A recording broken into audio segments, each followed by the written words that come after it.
Here's something strange about this whole panic over AI taking jobs. The people most afraid of it are usually the ones whose jobs are the safest. And the people barely worried, the ones who assume a machine could never do what they do, are very often first in line. We've been sorting jobs into safe and doomed, using exactly the wrong rule. We assumed the simple, physical, low-paid work would go first, and the complex, educated, white-collar work would be protected. It's turning out to be almost the reverse. And once you see the real line AI draws between what it can and can't do, you'll never look at your own job the same way again. In the next few minutes, I'm going to show you the actual line, the specific thing that decides whether a job gets automated or not. It's not blue-collar versus white-collar. It's not creative versus boring. It's something almost nobody is naming out loud. A lot of people online have an incentive to keep you calm or to keep you terrified. The truth sits in an uncomfortable middle that doesn't make a good headline. So let's be honest instead. By the end of this, you'll be able to look at any job, including your own, and roughly predict which side of the line it falls on. If that's worth knowing, subscribe now, because this is the kind of thing the algorithm buries. Forget color. The real question is this: does your job live mostly inside a screen or mostly inside the messy physical world? Because here's what modern AI actually is. It is, at its core, a machine for predicting patterns in language, images, and data.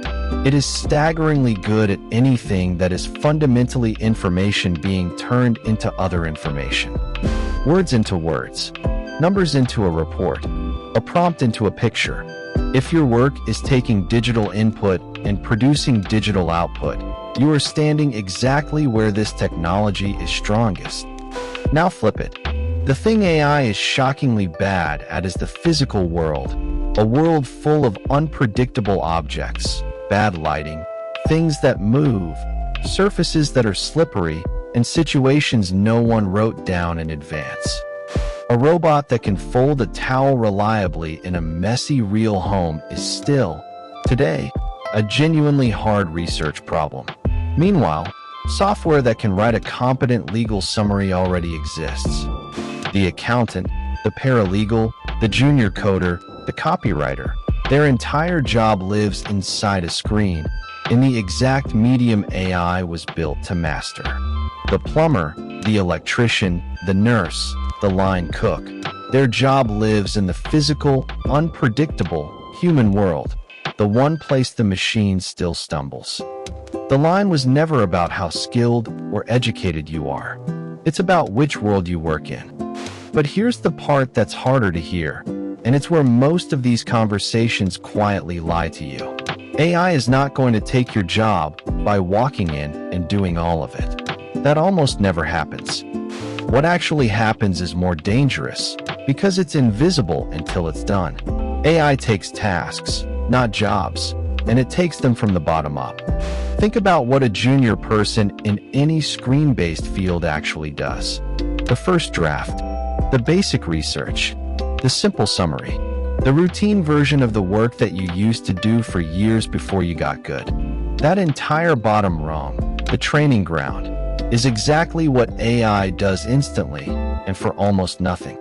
So the job doesn't vanish in one dramatic moment. Instead, one experienced person, holding the AI like a power tool, quietly does the work that used to take a team of 5. For roles don't get fired.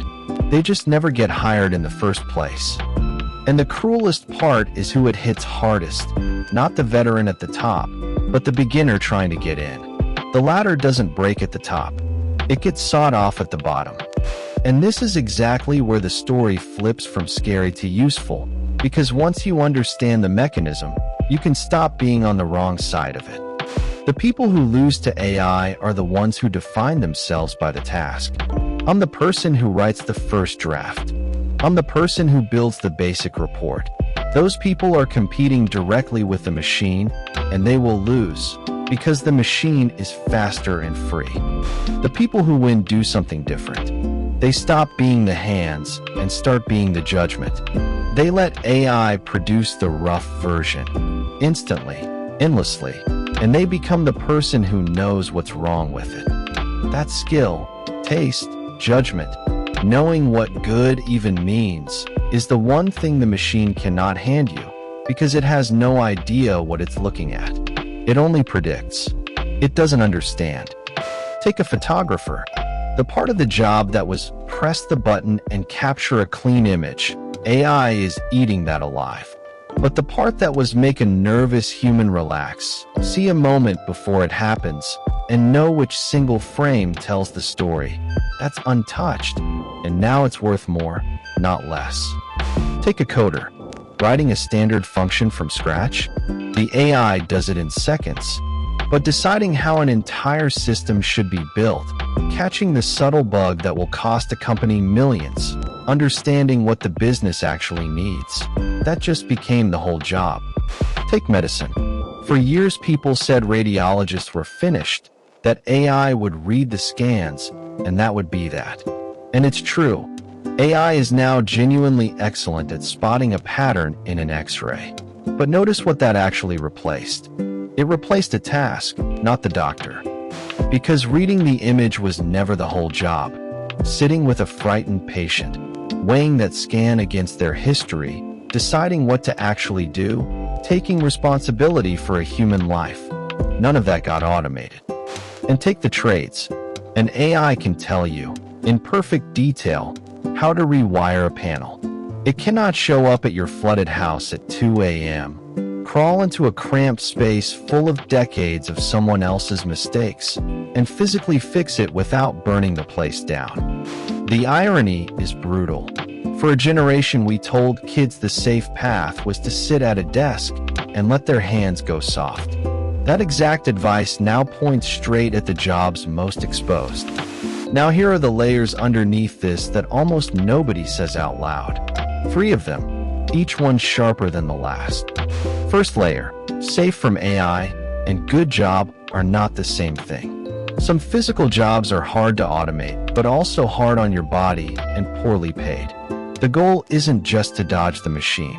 It's to stand somewhere the machine makes you more valuable.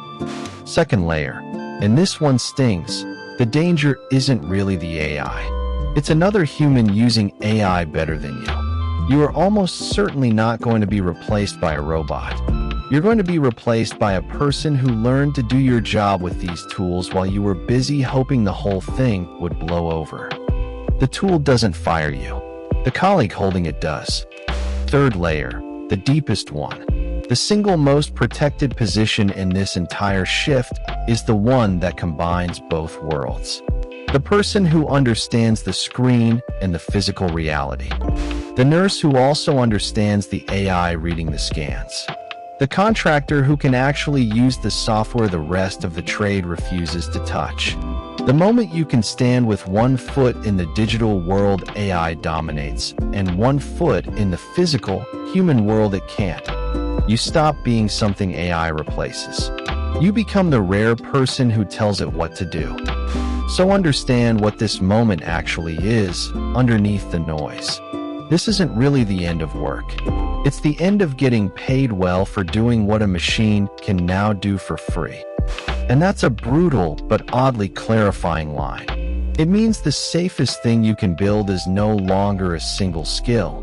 It's the ability to learn, to judge, to adapt, and to do the parts of work that require being a human in a real, messy world. Stop asking, will AI take my job?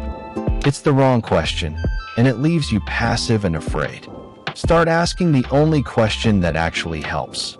Which parts of my job is AI about to make worthless? And which parts is it about to make priceless? Move toward the priceless ones on purpose. The people who do that won't be the victims of this shift. They'll be the ones running it. AI is not coming for the people who are hard to replace.